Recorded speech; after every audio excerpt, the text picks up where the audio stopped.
श्री राम जय जय राम। श्री राम जय जय राम। श्री राम जय जय राम।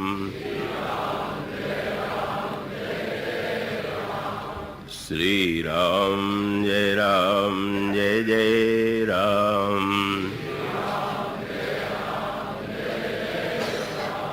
श्री राम जय जय राम।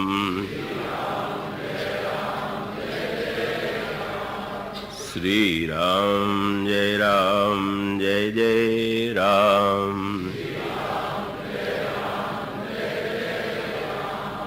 बोलिए सियावर रामचंद्र महाराज की।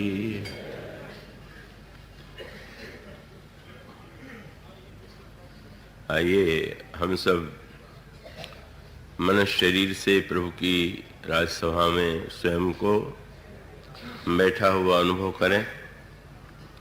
कल्प वृक्ष के नीचे दिव्य सिंहासन पर अखिल लोक लोचनाभिराम करुणा वरुणालय श्रीमद् राघवेंद्र वात्सल्यमयी करुणामयी जगत जननी सीता जी के साथ विराजमान हैं। छत्र लिए हुए श्री भरत पीछे खड़े हैं।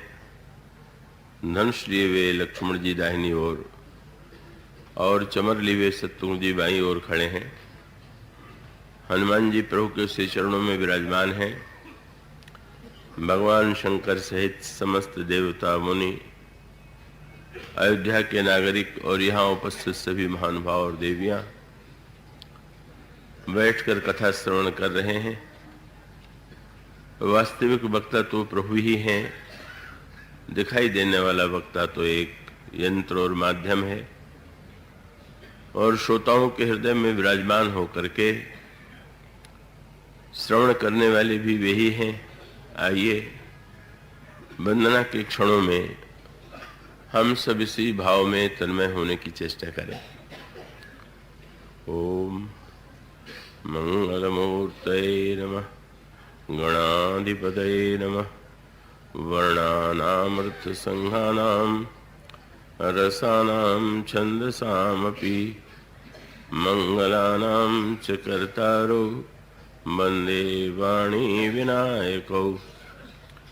शान्तं शाश्वतमप्रमेयमनघं निर्वाणशान्तिप्रदं ब्रह्मा शम्भुफणीन्द्रसेव्यमनिशं वेदान्तवेद्यं विभुं। रामाख्यं जगदीश्वरं सुरगुरुं मायामनुष्यं हरिं वन्देऽहं करुणाकरं रघुवरं भूपालचूडामणिं। रक्ताम्भोजजलाभिरामनयनं पीताम्बरालङ्कृतं श्यामङ्गं द्विभुजं प्रसन्नवदनं श्रीसीतया शोभितं। कारुण्यामृतसागरं प्रियगणैर्भ्रात्रादिभिर्भावितं वन्दे विष्णुशिवादिसेव्यमनिशं भक्तेष्टसिद्धिप्रदं। कोशलेन्द्रपदकञ्जमञ्जुलौ कोमलावजमहेशवन्दितौ जानकीकरसरोजलालितौ चिन्तकस्य मनभृङ्गसंगिनौ। वन्दे विदेहतनया पदपुण्डरीकं कैशोरसौरभसमाहृतयोगिचित्तं।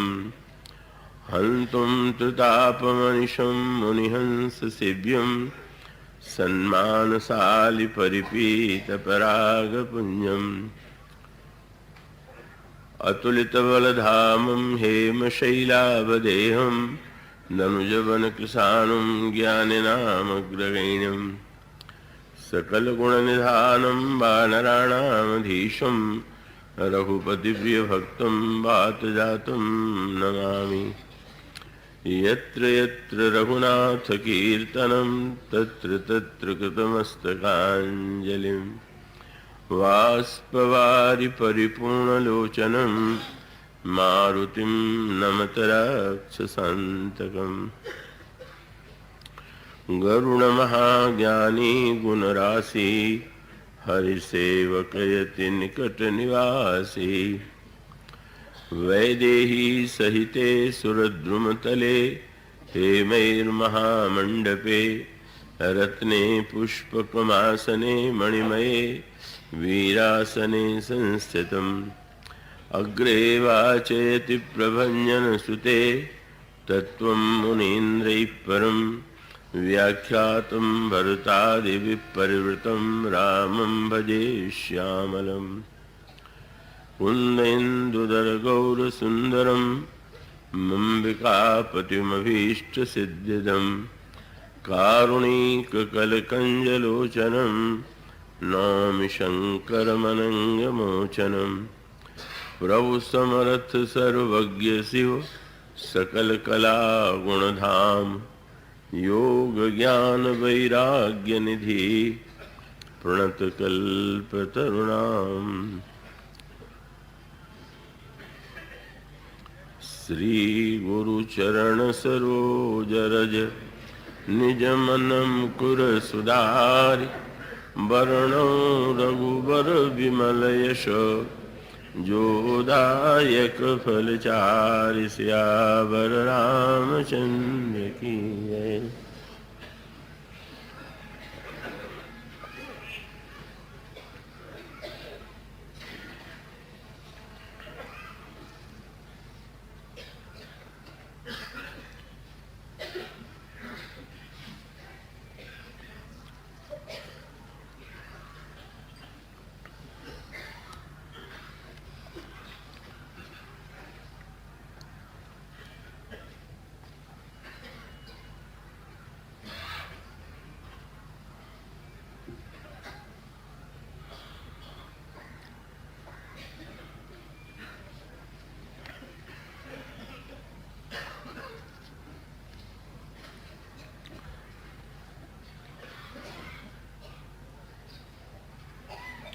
सतरूप ही बिलो की कर जोरे देवी मांग बल जो रुचि तोरे जो बरनाथ चतुर नृप मांगा सोई कृपाल मुहि अति प्रिय लागा प्रभु परंतु सुठी हो तठाई यद्यपि भगत हित तुम ही सुहाई तुम ब्रह्मादि जनक जग स्वामी ब्रह्म सकल उर अंतर जामी अस समुझत मन संशय होई काज प्रभु प्रमाण पुनि सोई जे निज भगत नाथ तब अहि जो सुख पामहि जो गति लहि सोई सुख सोई गति सोई भगति सोई निज चरण स्नेह सोई विवेक सोई रहनि प्रभु हम ही कृपा कर देहु।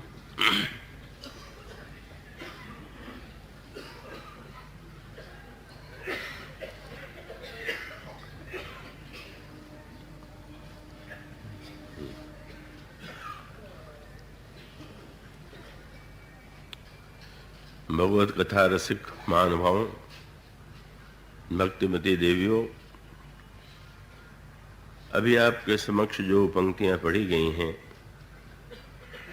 वे उस अवसर की हैं जब महाराज मनु और देवी शत्रुपा की साधना के पश्चात प्रभु प्रसन्न होकर उन्हें दर्शन देते हैं। दर्शन के पश्चात मनु से वे पूछते हैं क्या चाहते हैं आप। मनु ने यह आकांक्षा प्रकट की कि प्रभु मैं आपके समान पुत्र चाहता हूं। प्रभु मुस्कुराए और उन्होंने कहा कि अब मैं अपने समान पुत्र ढूंढने के लिए कहाँ जाऊं, इसलिए अच्छा ही होगा कि मैं ही तुम्हारा पुत्र बन जाता हूं। और यह महाराज मनु को वरदान देने के बाद उन्होंने महारानी शत्रुपा की ओर देखा और उनसे पूछा उन्होंने कि महाराज ने तो वरदान मांगा, अब आपको जो रुचिकर प्रतीत हो रहा हो वह वरदान आप मांग लें। शत्रुपा जी ने यही कहा कि महाराज चतुर महाराज ने जो वरदान मांगे हैं वो मुझे भी बड़े प्रिय लगे, किंतु जब आपने मुझसे अलग से आग्रह किया है तो मैं कुछ वस्तुएं आपसे और मांगना चाहूंगा। और तब उन्होंने 6 वस्तुओं की याचना प्रभु से की।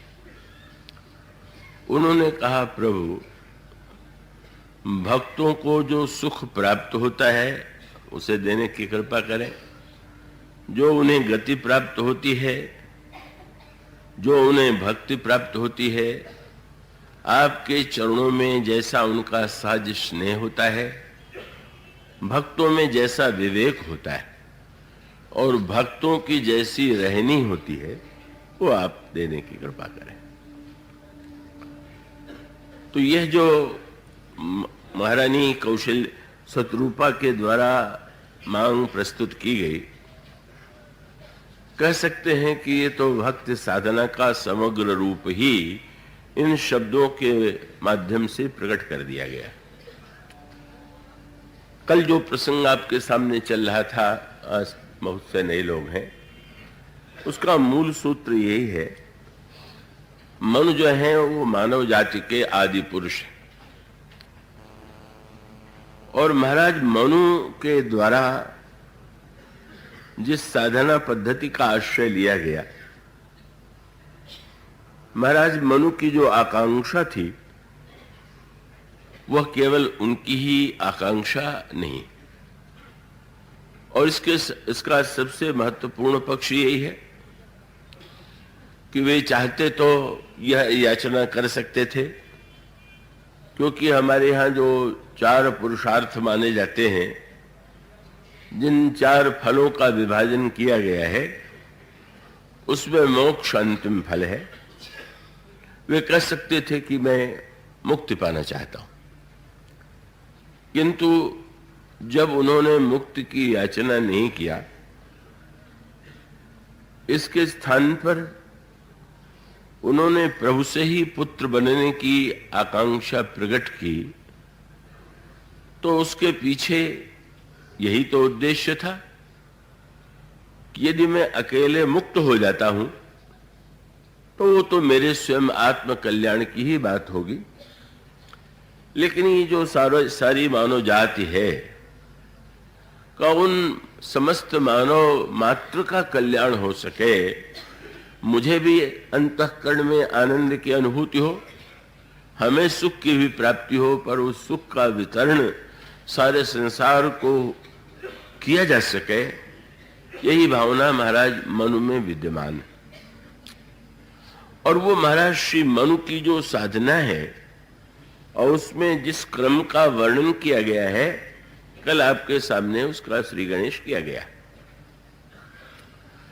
महाराज मनु बड़े यशस्वी, धर्मपरायण, और धर्मपरायण ही क्यों, धर्मशास्त्र के निर्माता, मानव जाति के आदि पुरुष का उन्होंने बड़ा सात्विक का उन्होंने एक योग्य राजा का जो कर्तव्य है, धर्म के पालन करने वाले का जो कर्तव्य है, उसका पूरी तरह से उन्होंने निर्वाह किया। पर जब वृद्धावस्था आई तो बहिरंग दृष्टि से तो उनके पास किसी वस्तु का अभाव नहीं था, और जितना वातावरण था, सारा का सारा वातावरण अत्यंत अनुकूल था। महारानी शत्रुपा जैसी धर्मपत्नी, पतिपरायणा पत्नी और इतने योग्य पुत्र तो महाराज श्री मनु के जीवन में तो प्रतिकूलता थी ही नहीं, किंतु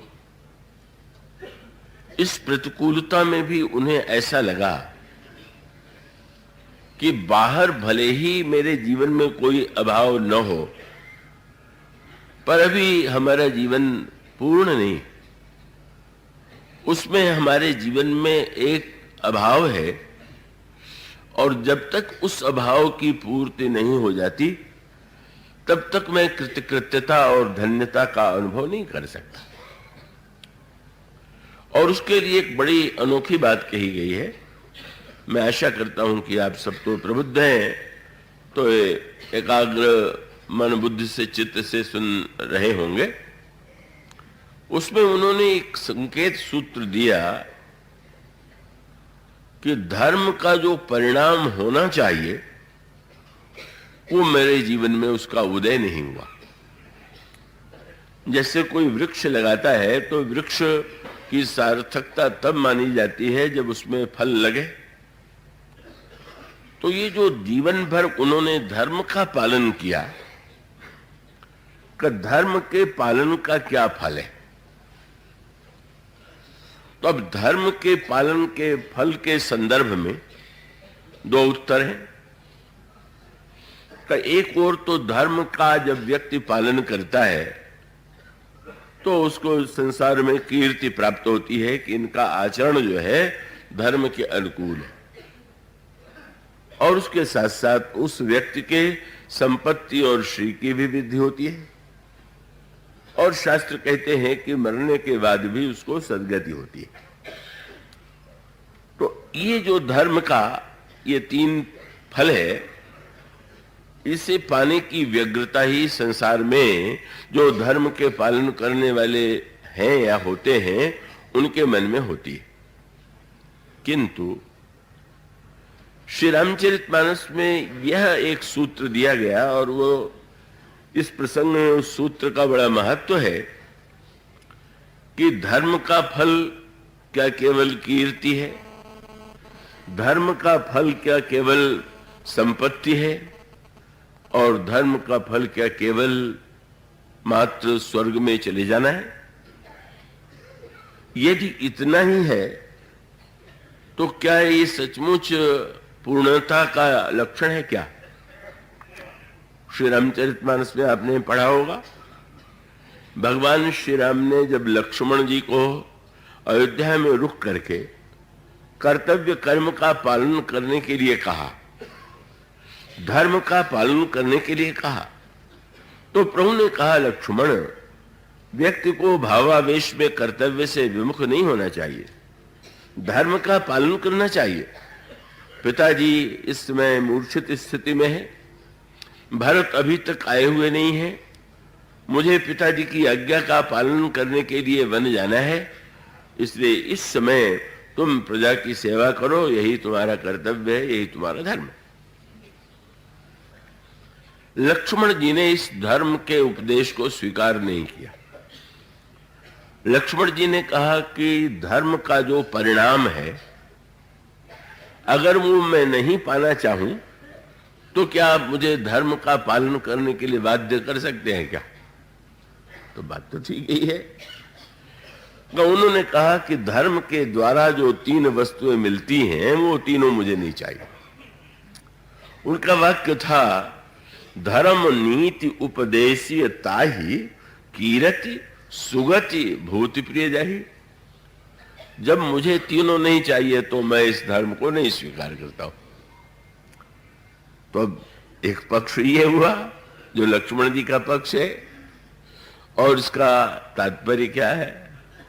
जो कल सूत्र था कि मनुष्य के जीवन में सुख प्राप्त करना ही उसका सारे मानव जाति का या समस्त प्राणियों का उद्देश्य तो सुख ही पाना है।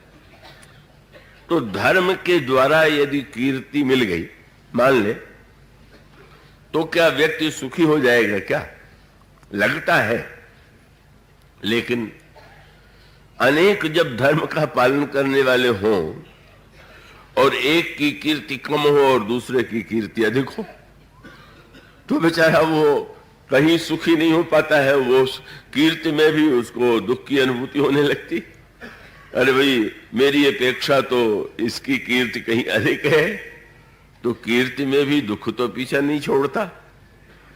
और ऐश्वर्य के संदर्भ में भी यही सत्य है कि संपत्ति अच्छे ही लोगों को नहीं, बुरे व्यक्तियों को भी मिल जाती।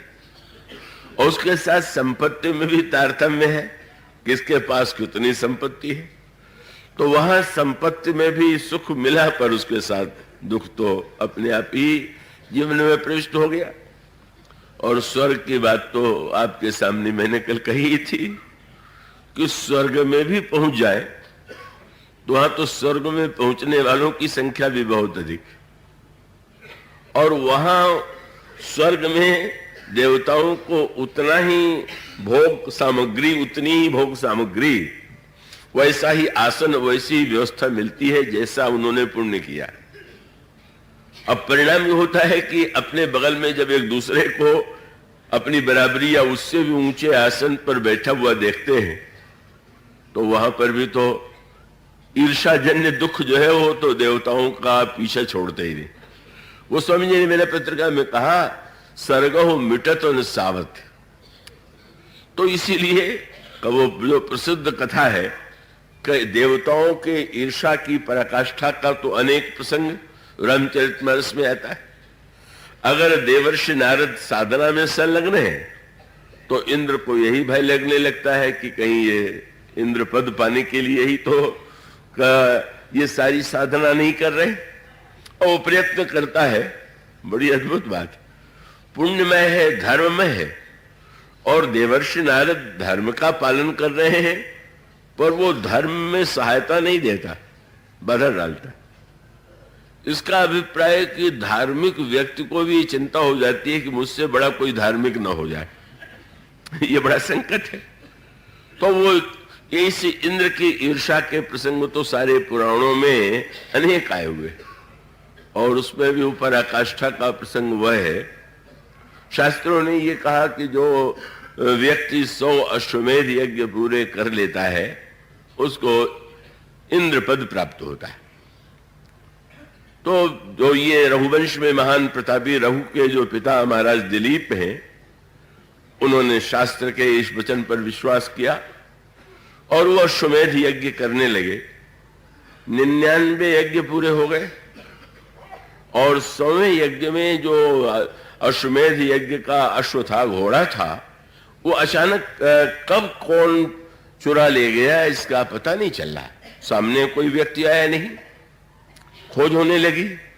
सारे संसार में न घोड़ा मिला, न घोड़े को पकड़ करके चुनौती देने वाला मिला।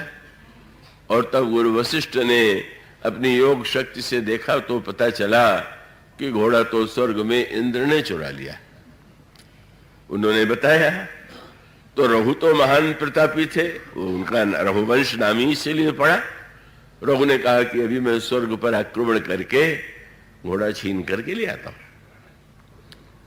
पर बड़ा सुंदर सूत्र है।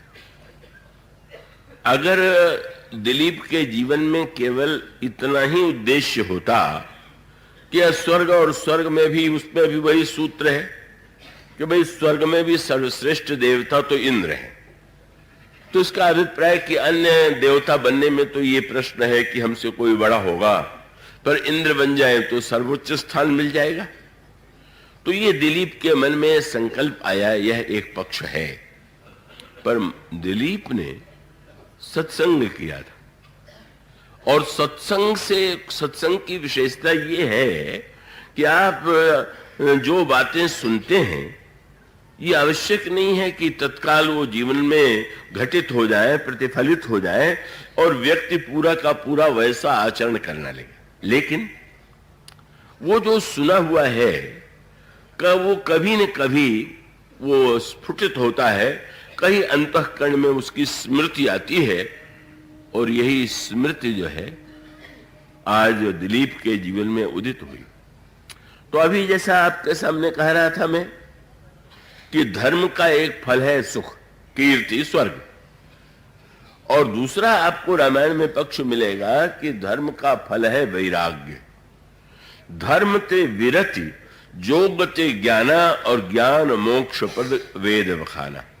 धर्म से वैराग्य होगा, वैराग्य से व्यक्ति जो है योग में स्थित होकर के ज्ञान प्राप्त करेगा और ज्ञान से व्यक्ति की मुक्ति होती है।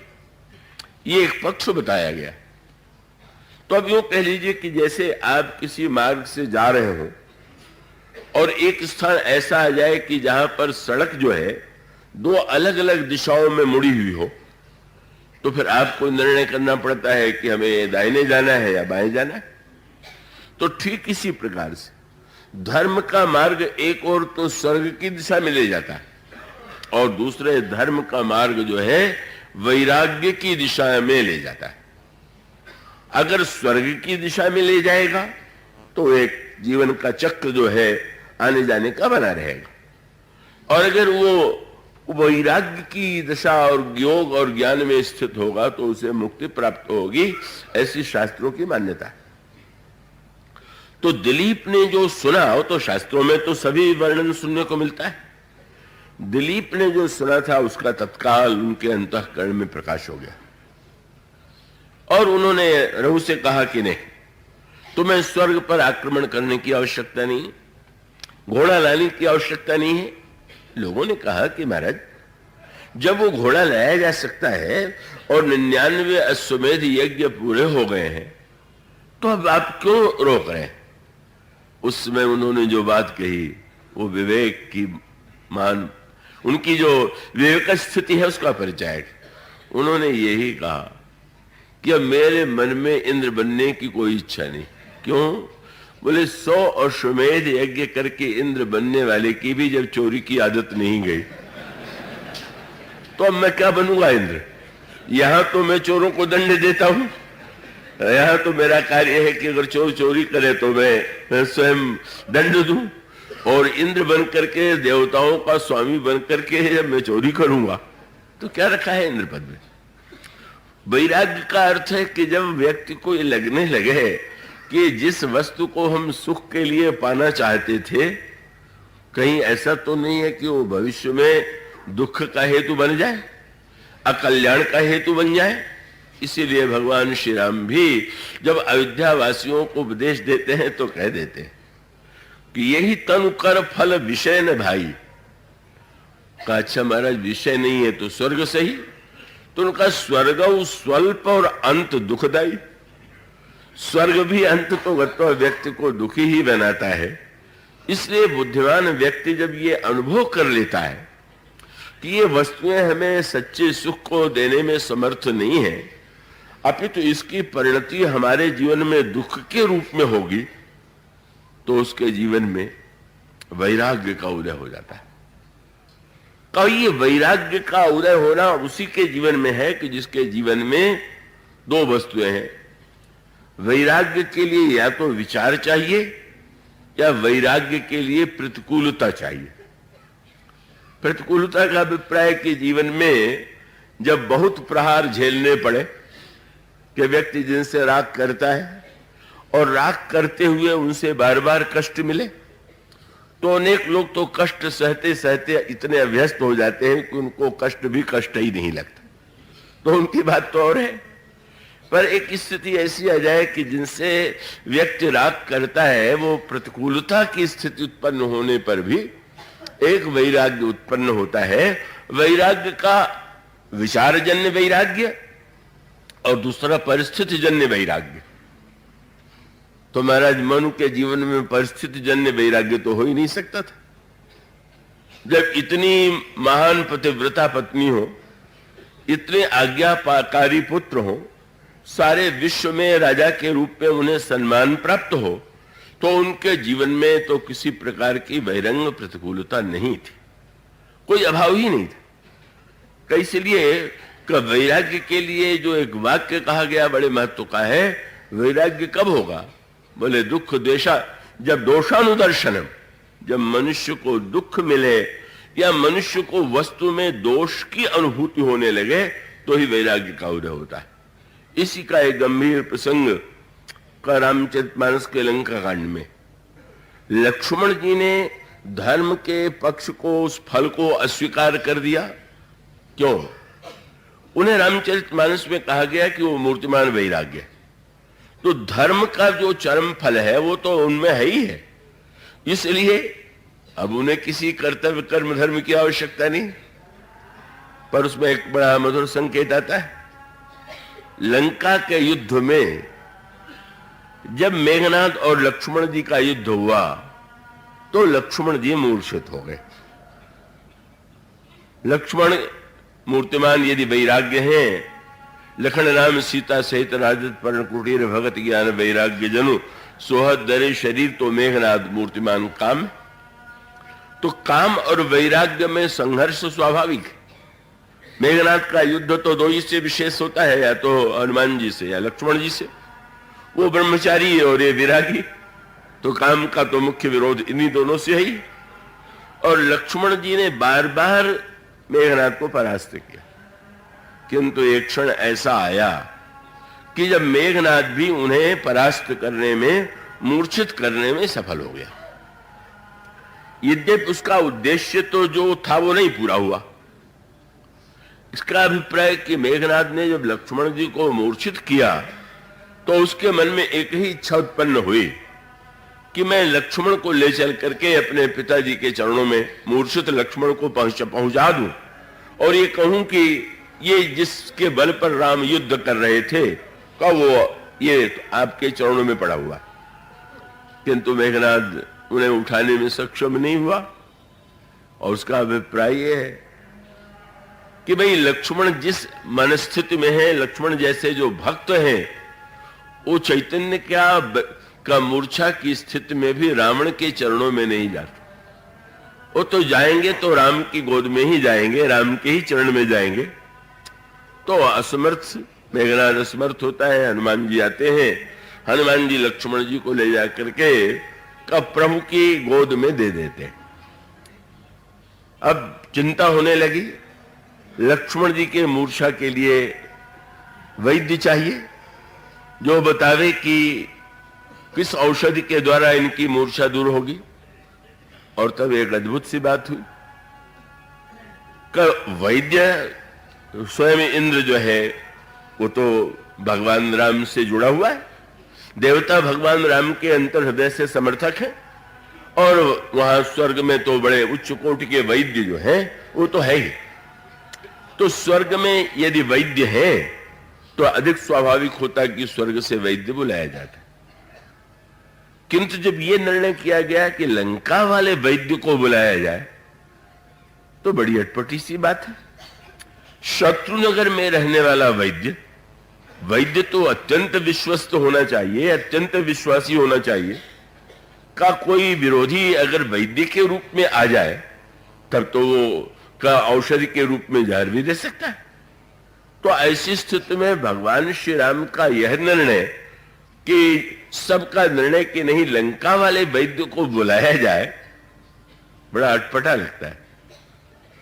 पर इसको जरा आध्यात्मिक संदर्भ में देखिए। मैं आशा करता हूं कि आप निद्रा और उससे सावधान रह करके थोड़ा प्रसंग पर ध्यान देंगे। और उसमें संकेत ये है कि वैद्य की भूमिका क्या है, वैद्य कौन है। और वैद्य की मुख्य भूमिका है रोगी के दोष को देखना। दोष देखने की बड़ी निंदा है। काल सपने नहीं देखे पर दोषा, पर वैद्य आवे और दोष न देख करके गुण देखने लगे।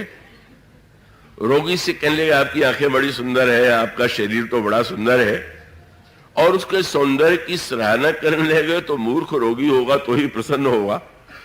वो तो ये व्याकुल है कि हमको तो रोग हुआ है, ये रोग का आप कारण बताइए और उसको दूर कीजिए। अब इसका आध्यात्मिक तात्पर्य यह है कि वैराग्य मूर्छित है और वैराग्य को चैतन्य करने के लिए आवश्यकता है वैद्य की। और वैराग्य होता कब? बस दोष के दर्शन के बिना नहीं होगा। वैद्य भी चिकित्सा वही करेगा जो रोगी के दोष को देख करके कि कौन कौन से दोष, त्रिदोष में कौन सा दोष प्रबल है या तीनों हैं, औषधि दे। और इसलिए कितना आध्यात्मिक संकेत है। भगवान ने कहा लंका वाला ही वैद्य सबसे अच्छा रहेगा। क्यों? बोले लंका वाले दोष दर्शन में जितने निपुण हैं वैसा दोष दर्शन संसार में करना कोई जानते ही नहीं। कैसी अनोखी बात। शत्रु के निगर, इसका अभिप्राय है कि आप स्वस्थ होना चाहते हैं तो शत्रु को बुलाइए कि वो आपका दोष देखे। बड़ा कठिन कार्य है, कहो तो मित्र से भी दोष सुन करके बुरा लग जाता है, पर ये जो संकेत ये है कि ना ये जो दोष दर्शन है ये लंका वाले से बढ़ करके कौन करेगा। और साथ साथ प्रभु ने ये भी याद दिलाया कि देखो ना कैसा अनोखा वैद्य है कि आज तक लंका में किसी एक को भी कभी इसने अच्छा नहीं किया। हाँ, कभी ऐसा वर्णन ही नहीं आता कि कोई योद्धा मूर्छित हुआ लंका का और सुखेड़ वैद्य ने उसकी मूर्छा दूर कर दी। क्यों?